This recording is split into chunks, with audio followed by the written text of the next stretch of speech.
Hello everyone, एक बार फिर से स्वागत है आप लोगों का बुल वर्सेस बियर में। तो जैसा कि आप लोगों को पता है, हमारी ऑप्शन ट्रेडिंग का फुल कोर्स जो कि इसकी सीरीज है वो अभी कंटिन्यू है और आज उसका थर्ड लेक्चर आने वाला है। तो हम देखते हैं हमने इससे पहले आने वाले लेक्चरों में क्या स्टडी की है। पहले लेक्चर में हमने पूरी सीरीज का ओवरव्यू देखा कि हम आगे आने वाले लेक्चरों में क्या स्टडी करेंगे और किस तरीके से उसको आगे पढ़ेंगे, कंटिन्यू करेंगे।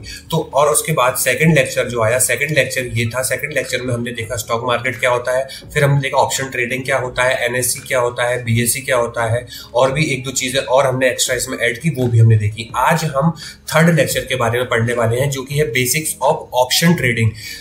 इसमें हम सबसे पहले ऑप्शन चेन का एनालिसिस करना सीखेंगे, ठीक है। ऑप्शन चेन के बाद फिर हम अगले लेक्चर में देखेंगे बेसिक्स ऑफ टेक्निकल एनालिसिस में हम सप्लाई एंड डिमांड देखेंगे, प्राइस ट्रेंड देखेंगे, वॉल्यूम, सपोर्ट, रेजिस्टेंस देखेंगे। फिर हम फिफ्थ लेक्चर में chart reading, suppose resistance draw कैसे किया जाता है, ट्रेंड लाइन कैसे ड्रॉ की जाती है। फिर हम कैंडलस्टिक्स के बारे में पढ़ेंगे, फिर हम चार्ट पैटर्न्स के बारे में भी पढ़ेंगे, स्टॉप लॉस थ्योरी के बारे में पढ़ेंगे, साइकोलॉजी के बारे में भी देखेंगे।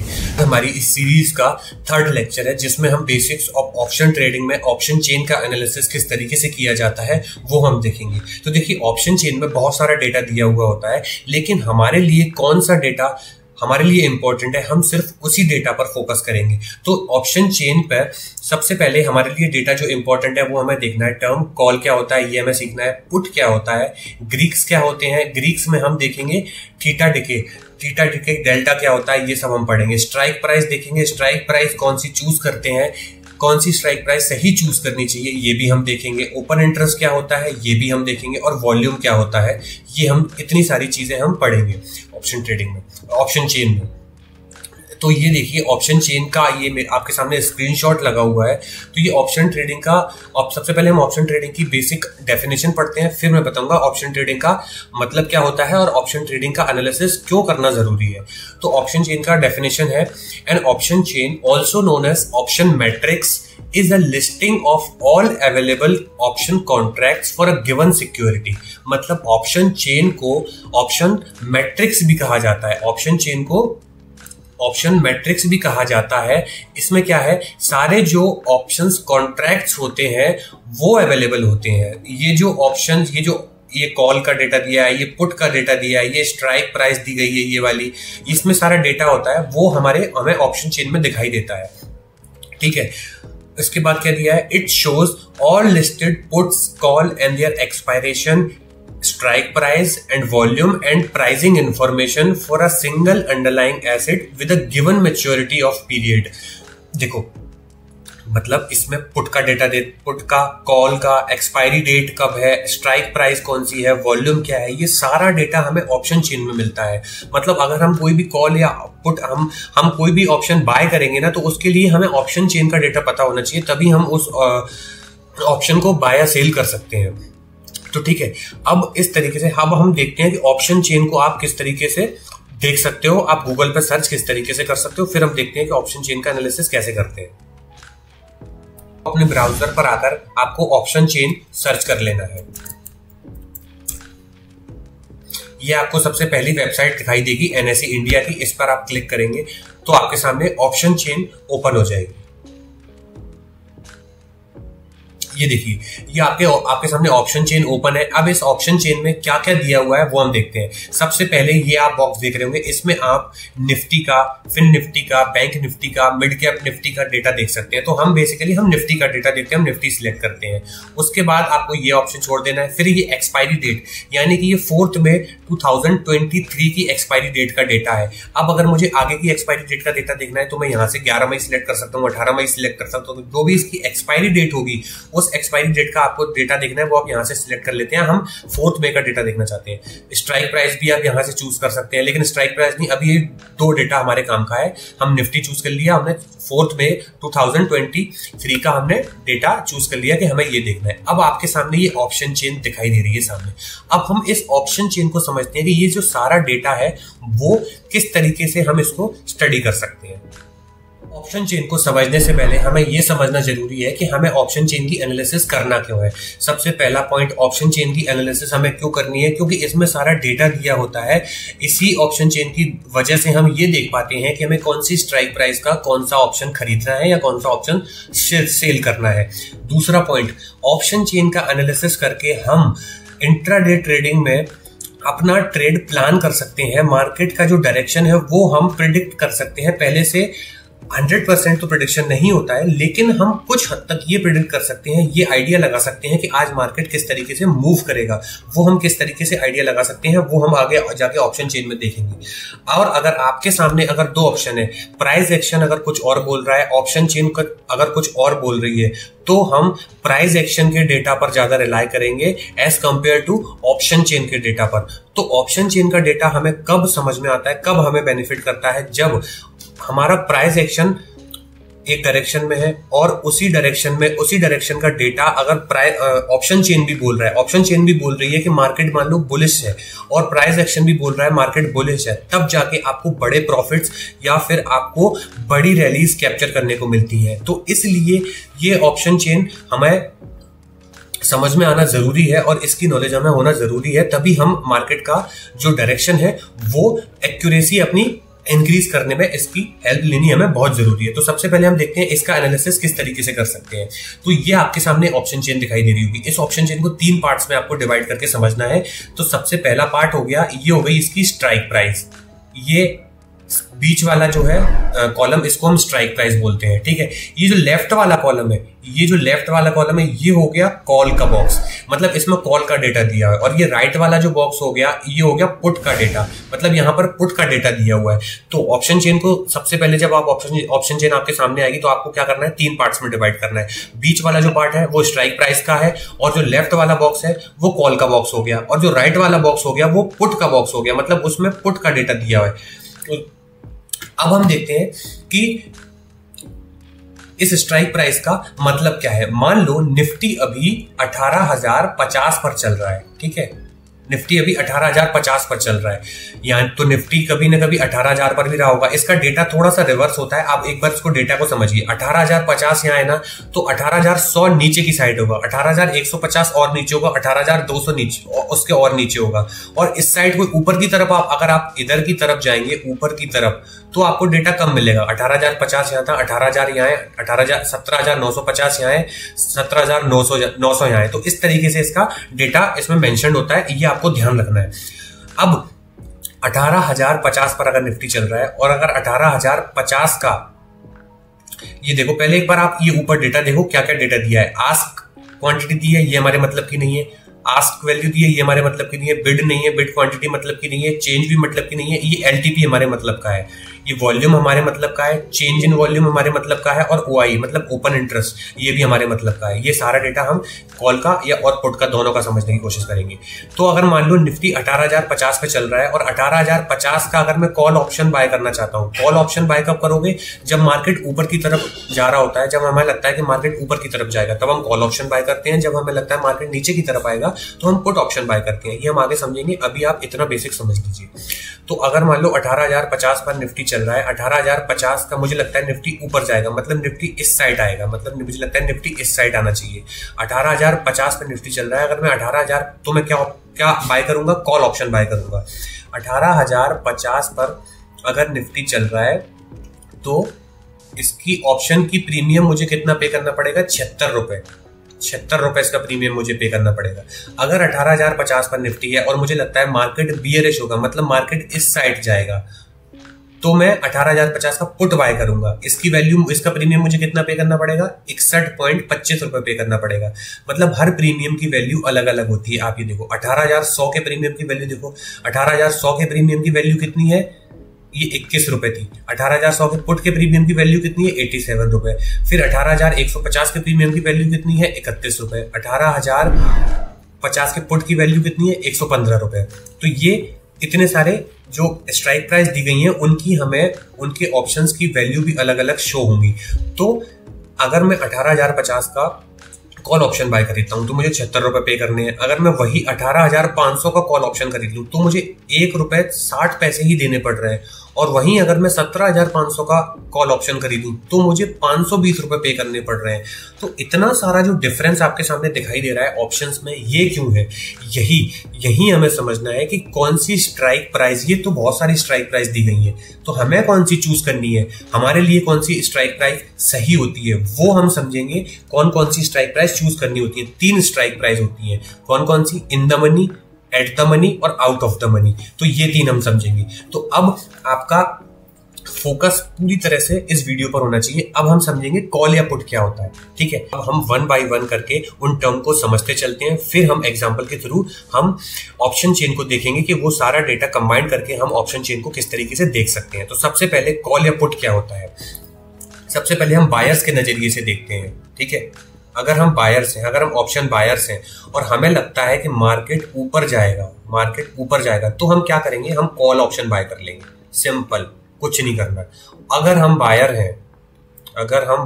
हैं और हमें लगता है कि मार्केट नीचे आएगा, तो हम क्या करेंगे? सिंपली पुट बाय कर लेंगे, पुट का ऑप्शन बाय कर लेंगे। Simple, clear concept. अब आ जाओ सेलर के नजरिए से। सेलर क्या करता है? सेलर के लिए ये उल्टा हो जाता है। अगर सेलर को लगता है मार्केट ऊपर जाएगा, तो वो क्या करेगा ना, पुट को शॉर्ट करेगा, ठीक है। अगर सेलर को लगता है मार्केट नीचे आएगा, तो सेलर क्या करेगा? कॉल को शॉर्ट कर देगा। सिंपल, ये उल्टा हो जाता है, सिर्फ इसके नाम में डिफरेंस है और इसका मतलब उल्टा हो जाता है। देखो, हम बायर हैं, बायर के नजरिए से देखते हैं। अगर हमें लगता है मार्केट ऊपर जाएगा, तो हम कौन सा ऑप्शन बाय करेंगे? कॉल। अगर हमें लगता है मार्केट नीचे जाएगा, तो हम कौन सा ऑप्शन बाय करेंगे? पुट। अगर हम सेलर हैं, हमें लगता है मार्केट ऊपर जाएगा, तो हम क्या करेंगे? पुट ऑप्शन को शॉर्ट कर देंगे। अगर हम सेलर हैं, हमें लगता है कि मार्केट नीचे जाएगा, तो हम क्या करेंगे? कॉल ऑप्शन को शॉर्ट कर देंगे। ठीक है। अब हम देखते हैं कि हमें कौन सी स्ट्राइक प्राइस चूज करनी चाहिए। सबसे पहले हम फिर से एक बार ड्रॉ करते हैं। मान लो निफ्टी अभी 18,000 पर है, निफ्टी कभी 17,500 पे भी रहा होगा, निफ्टी कभी 17,000 पे भी रहा होगा, निफ्टी कभी 18,500 पे भी जाएगा, निफ्टी कभी 18,000 और निफ्टी कभी 19,000 पे भी जाएगा। तो ये इतनी सारी स्ट्राइक प्राइस हमने अभी लिख ली है। अब हम देखते हैं, और हमारे नजर में निफ्टी अभी 18,000 पर चल रहा है और हमें लगता है मार्केट ऊपर जाएगा, तो हम कौन सा ऑप्शन बाय करेंगे? देखिए, ग्रीक्स नाम की भी एक चीज होती है। ग्रीक्स के अंदर होता है एक डेल्टा। हर एक स्ट्राइक प्राइस का डेल्टा अलग होता है। मतलब डेल्टा जो होता है उसकी वैल्यू 0 से 1 तक होती है, ठीक है, 0 से 1 तक होती है। और अगर मान लो ये स्ट्राइक प्राइस पे, इस पे कॉल ऑप्शन भी बाय कर सकते हैं, इस पे पुट ऑप्शन भी बाय कर सकते हैं, ठीक है। 18,000 का एग्जांपल लेके चलते हैं। 18,000 के कॉल ऑप्शन, अगर मान लो 18,000 पर निफ्टी है, 18,000 का कॉल ऑप्शन बाय करते हैं, तो उस कॉल ऑप्शन के थीटा की वैल्यू लगभग ऑलमोस्ट 18,000 पे जो होगी ना, जहां पर निफ्टी ऑलरेडी है, वहां पर जो वैल्यू है 0.5 के आसपास होगी। और पुट के ऑप्शन की भी वैल्यू 0.5 के आसपास होगी, ठीक है। किसकी वैल्यू? डेल्टा की वैल्यू, ठीक है, डेल्टा की वैल्यू हम देख रहे हैं। ये ग्रीक्स के अंदर आता है, डेल्टा की वैल्यू। अब इसका मतलब क्या है? 18,000 पर कॉल ऑप्शन के डेल्टा के कॉल ऑप्शन का जो स्ट्राइक प्राइस है 18,000 के, उसके डेल्टा की वैल्यू 0.5 है, ठीक है। मान लो इसका जो प्रीमियम है वो है 25 रुपए। मान लो इसका जो प्रीमियम है वो है 25 रुपए और इसका जो प्रीमियम है वो मान लो 30 रुपए है, ठीक है। अब देखो, अब अगर मार्केट 18,000 से 18,100 तक जाता है, मार्केट 18,000 से 18,100 तक जाता है, मतलब निफ्टी ने कितना मूव किया? 100 पॉइंट्स मूव किया, राइट। निफ्टी ने 100 पॉइंट्स मूव किया। तो अगर मैंने प्रीमियम खरीदा है 18,000 का कॉल खरीदा है, मतलब मैंने 25 रुपए प्रीमियम पे किया होगा और निफ्टी 100 पॉइंट मूव किया है, तो मेरा प्रीमियम कितना बढ़ेगा? आपका प्रीमियम कितना बढ़ेगा ये डिसाइड करता है आपके डेल्टा की वैल्यू पर। इसलिए डेल्टा सबसे इंपॉर्टेंट होता है स्ट्राइक प्राइस के लिए। कौन सी वैल्यू चूज करनी है उसके लिए डेल्टा की वैल्यू सबसे इंपॉर्टेंट है। देखो 18,000 पे था निफ्टी, मुझे लगा मार्केट ऊपर जाएगा, मैंने कॉल ऑप्शन बाय कर लिया 18,000 का, ठीक है। निफ्टी बढ़ा, निफ्टी 18,000 से 18,100 तक गया, मतलब मुझे 100 निफ्टी में 100 पॉइंट बढ़े और मैंने प्रीमियम खरीदा था 25 रुपए का, तो मुझे कितना प्रीमियम इंक्रीज हो जाएगा, कितना इंक्रीज होगा, 100 पॉइंट बढ़ा है निफ्टी इनटू आपकी डेल्टा की वैल्यू कितनी है 0.5, ठीक है। मतलब आपका कितना बढ़ा, 50 पॉइंट बढ़ेगा आपका, तो आपके डेल्टा की वैल्यू, आपके प्रीमियम की वैल्यू कितनी हो गई 75, मतलब आपने 25 रुपए का प्रीमियम खरीदा था, उसकी वैल्यू 75 रुपए हो चुकी है। अब यही चीज अगर मान लो निफ्टी 18,000 पर था, अगर मान लो मैंने 17,500 का कॉल ऑप्शन बाय किया होता, इसकी वैल्यू मान लेते हैं, इन द मनी का हो गया ना, इन द मनी का थोड़ा महंगा होता है, मान लो 17,500 का था, तो मैंने इसका मान लो 50 रुपए प्रीमियम था, 50 रुपए मैंने पे किया, इसके डेल्टा की वैल्यू कितनी, इन द मनी के डेल्टा की वैल्यू हमेशा ज्यादा होती है, याद रखना, तो इसकी मान लो 0.6 थी, ठीक है। अब अगर मैंने ये बाय किया, निफ्टी 100 पॉइंट बढ़ा, ठीक है, तो कितने का मल्टीप्लाई होगा अब 0.6 का, क्योंकि 17,500 के डेल्टा की वैल्यू जो थी वो 0.6 थी, तो अब 0.6 का मल्टीप्लाई होगा, मतलब मेरे को अब 60 पॉइंट मिलेंगे। वहीं मेरे को एट द मनी का प्रीमियम खरीदने पर 100 पॉइंट जब निफ्टी बढ़ रहा था तो मुझे 50 पॉइंट मिल रहे थे। अब मैं अगर मैंने इन द मनी का खरीदा है तो प्रीमियम में अगर मेरा 60 है, 0.60 है, तो मुझे 60 मिलेंगे, मतलब मेरा 50 प्रीमियम था, 60 मिल गया, मतलब मेरे को 110 हो गया मेरे प्रीमियम की वैल्यू, ठीक है। इस तरीके से आपके डेल्टा की वैल्यू कितनी, आप किस स्ट्राइक प्राइस का ऑप्शन बाय करने वाले हैं या सेल करने वाले हैं, उसके डेल्टा की वैल्यू कितनी है वो चेक करना जरूरी है। वो कैसे चेक करेंगे, वो ऑप्शन चेन में ही हमें दिखाई देता है, वो मैं आपको अभी दिखाऊंगा कि उसको भी आप किस तरीके से चेक कर सकते हैं। अब यहीं पर अगर निफ्टी 18,000 पर है और मैंने 19,000 का कॉल ऑप्शन बाय किया होता तो क्या होता, अगर मान लो मैंने 19,000 का कॉल ऑप्शन बाय किया, मतलब मैंने आउट ऑफ द मनी का कॉल ऑप्शन बाय किया, आउट ऑफ द मनी का कॉल ऑप्शन का जो प्रीमियम होगा वो हमेशा कम होगा। मान लो इसका प्रीमियम 10 रुपए था, ठीक है, मान लो इसका प्रीमियम 10 रुपए था, किसका, 19,000 की स्ट्राइक प्राइस का, तो इसका डेल्टा कितना, अगर प्रीमियम कम है तो इसका डेल्टा की वैल्यू भी हमेशा कम होगी आउट ऑफ द मनी के, याद रखना। इन द मनी का जो डेल्टा होता है ना कॉल या पुट का, उसकी 0.5 के आसपास रहती है, ठीक है। अब अगर 17,500 का अगर मैंने इन द मनी का लिया है तो उसकी डेल्टा की वैल्यू ज्यादा होगी, अगर मैंने आउट ऑफ द मनी का लिया है तो उसके डेल्टा की वैल्यू और कम होगी, ठीक है। अब अगर मान लो 10 रुपए इसकी प्रीमियम है, इसके डेल्टा की वैल्यू मान के चलते हैं 0.20 है, ठीक है। अब अगर निफ्टी 100 पॉइंट बढ़ा तो 100 इंटू 0.20, मतलब मेरे को 20 पॉइंट का ही फायदा होगा, मतलब मेरा 10 प्रीमियम था, 20 पॉइंट का फायदा हुआ, अब मेरे को कितना मिल गया, मेरा प्रीमियम 30 हो गया, ठीक है। अब आपको समझ में आ गया ना, एक बंदे ने एट द मनी का अगर स्ट्राइक प्राइस खरीदा है तो उसको कितने रुपए, उसका डेल्टा था 0.50, मतलब उसको 50 रुपए, 50 पॉइंट उसके प्रीमियम में इंक्रीज हुए। वहीं अगर मैंने 17,500 पे स्ट्राइक प्राइस जिस बंदे ने खरीदी होगी वो उसने इन द मनी का खरीदा है, मतलब उसको 60 पॉइंट मिले यहाँ पर, मतलब उसके प्रीमियम में 60 पॉइंट इंक्रीज हुआ होगा। वहीं अगर एक बंदे ने 19,000 का स्ट्राइक प्राइस खरीदी है और निफ्टी 100 पॉइंट बढ़ा तो मतलब उसकी डेल्टा की वैल्यू कितनी थी 0.20, मतलब उसको 20 पॉइंट का इंक्रीमेंट मिला बस। अब आपको समझ में आया, एक बंदा ए है, एक बंदा बी है, एक बंदा सी है, इन तीनों ने कॉल ऑप्शन बाय किए, निफ्टी मूव किया 100 पॉइंट्स, लेकिन इन तीनों के प्रीमियम में जो इंक्रीमेंट हुआ, जो इनको प्रॉफिट हुआ वो अलग अलग हुआ। आपको समझ में आया क्यों अलग अलग हुआ? इसी वजह से अलग अलग हुआ क्योंकि उनके डेल्टा की वैल्यू अलग अलग थी। अब जितना ये ऊपर जाने पे बढ़ेगा, निफ्टी जितना ऊपर जाने पे बढ़ेगा, जितने डेल्टा की वैल्यू थी उस हिसाब से बढ़ेगा, तो घटेगा भी उसी हिसाब से, आपको लॉस भी उसी हिसाब से होगा। इसलिए आपको सजेस्ट किया जाता है कि जो बिगिनर होता है उसको हमेशा एट द मनी का कॉल ऑप्शन बाय करना होता है। सिंपल इतना कंसेप्ट याद रखो, ठीक है। ये हो गया आपका स्ट्राइक प्राइस का फंडा क्लियर। अब हम देखते हैं कि हमने अभी तक क्या क्या देखा।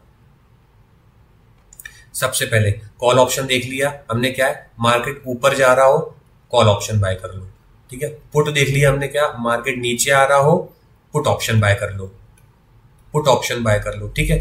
ग्रीक्स में हमने देख लिया डेल्टा क्या होता है, ठीक है। डेल्टा आपको समझ में आ गया, डेल्टा क्या होता है। स्ट्राइक प्राइस देख ली, कौन कौन सी स्ट्राइक प्राइस होती हैं, एक हो गई इन द मनी की स्ट्राइक प्राइस, एक हो गई आउट ऑफ द मनी की स्ट्राइक प्राइस, एक हो गई एट द मनी की स्ट्राइक प्राइस, ठीक है।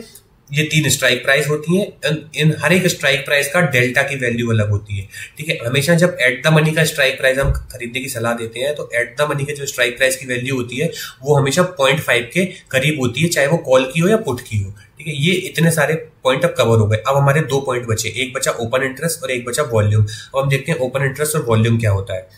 ये आपके सामने ऑप्शन चेन है, ठीक है। मान लो निफ्टी अभी 18,050 पर है, 18,050 पर है। तो यहां आप आइए, ये दिया है वॉल्यूम, ये दिया है चेंज इन ओपन इंटरेस्ट और ये दिया है ओपन इंटरेस्ट। अब ओपन इंटरेस्ट क्या है? ओपन इंटरेस्ट को आप सिंपली ये समझिए, अभी हमारा मान लो निफ्टी 18,050 पर है, तो 18,050 का हम ओपन इंटरेस्ट देखते हैं कितना है।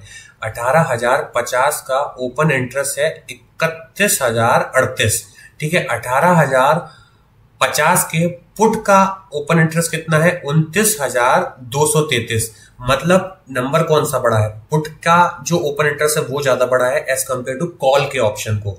तो इससे हमें क्या समझ आ रहा है? सबसे पहली चीज, जब आप ऑप्शन चेन देख रहे हो, इसमें जो भी डेटा है हमें मान के चलना है ये सारा सेलर का डेटा है, सेलर के नजरिए से देखना है हमें, बायर के नजरिए से नहीं देखना है, ठीक है।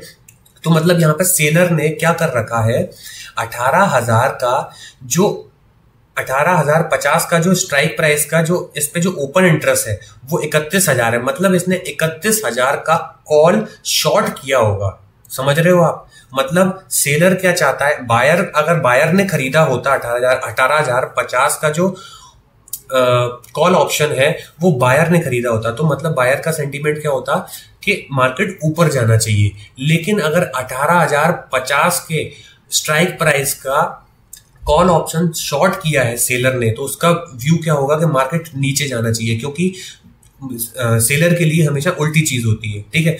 अब इधर देखते हैं 18,050 का इसका ओपन इंटरेस्ट कितना है पुट का? 39,000। मतलब ये नंबर ज्यादा है, मतलब इन्होंने पुट शॉर्ट किया है। मतलब 18,000 पे कुछ लोग, 39,000 लोग हैं, इनका व्यू है कि मार्केट ऊपर जाना चाहिए, और 31,000 लोग हैं, इनका व्यू है मार्केट नीचे जाना चाहिए, क्योंकि इन्होंने कॉल शॉर्ट कर रखा है।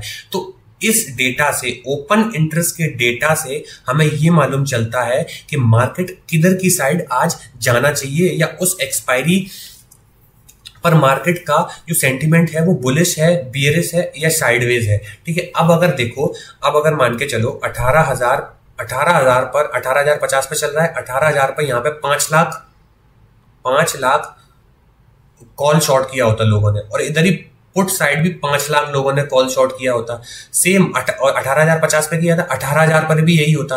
मान लो 4 लाख लोगों ने 18,000 पे कॉल शॉर्ट किया होता, और सेम इधर ही मान लो 3 लाख लोगों ने पुट शॉर्ट किया होता 18,000 का, सेम वैल्यू यहीं पर दी होती। तो इससे हमें क्या इंडिकेशन मिल रहा है? मतलब हर एक स्ट्राइक प्राइस पे भर भर के लोग बैठे हुए हैं, मतलब मार्केट साइडवेज रहेगा, मतलब मार्केट के जो सेंटीमेंट है वो साइडवेज रहने की उम्मीद है। तो हम क्या करेंगे ना, उस टाइम पर अपना जो भी हमने पोजीशन ले रखी है उसको हम ज्यादा देर तक होल्ड नहीं करेंगे, क्योंकि हमें ये आइडिया लग गया ऑप्शन चेन देखकर कि मार्केट आज बहुत बड़ी मूवमेंट नहीं देगा, क्योंकि हर एक स्ट्राइक प्राइस पर बहुत सारे सेलर बैठे हुए हैं जिन्होंने कॉल शॉर्ट किया हुआ है और पुट भी शॉर्ट किया हुआ है, ठीक है। इस तरीके से हम ऑप्शन चेन के डेटा को एनालाइज करके हम ये पता कर सकते हैं कि मार्केट का जो आज सेंटीमेंट है, मार्केट आज किस तरफ ट्रेंड कर सकता है। लेकिन मैं एक बार फिर से आप लोगों को बता दूं कि अगर ऑप्शन चेन का डेटा कुछ और बोल रहा है और प्राइस एक्शन कुछ और बोल रहा है, तो हमें प्रेफरेंस हमेशा प्राइस एक्शन को देनी है, क्योंकि प्राइस एक्शन हमेशा सर्वे सर्वा होता है। तो ठीक है, आपको ओपन इंटरेस्ट समझ में आ गया। अब आपको ओपन इंटरेस्ट का डेटा समझ में आया अभी तक कि ओपन इंटरेस्ट का डेटा क्या बोलता है। मतलब अगर 18,000 पर 1 लाख कॉल लोगों ने शॉर्ट कर रखा है, और वहीं 18,000 की स्ट्राइक प्राइस पर 50,000 लोगों ने पुट शॉर्ट कर रखा है, तो मेरे को क्या पता है कि मार्केट 1 लाख लोग चाहते हैं कि नीचे जाएगा और 50,000 लोग चाहते हैं कि ऊपर जाएगा। तो मतलब उम्मीद क्या है कि मार्केट नीचे जाएगा, क्योंकि उस पर 50,000 लोग ज्यादा दाव लगा के बैठे हुए हैं, ठीक है। इस तरीके से हमें strike open interest change in open interest समझना है। चेंज इन ओपन इंटरेस्ट क्या है? ये जो पहला वाला ओपन इंटरेस्ट है ये हो गया उस एक्सपायरी का ओपन इंटरेस्ट, मतलब उस एक्सपायरी के लिए लोग क्या चाहते हैं। और चेंज इन ओपन इंटरेस्ट हो गया मतलब उसी दिन का ओपन इंटरेस्ट, मतलब ये जो लोग हैं ना, इन्होंने आज कितने ओपन इंटरेस्ट ऐड हुए हैं इसमें, ठीक है। अब हम समझते हैं कि किस तरीके से इस डेटा को हम समझ सकते हैं। अब हम देखते हैं कि open interest, change in open interest और वॉल्यूम क्या होता है विथ एग्जांपल, ठीक है।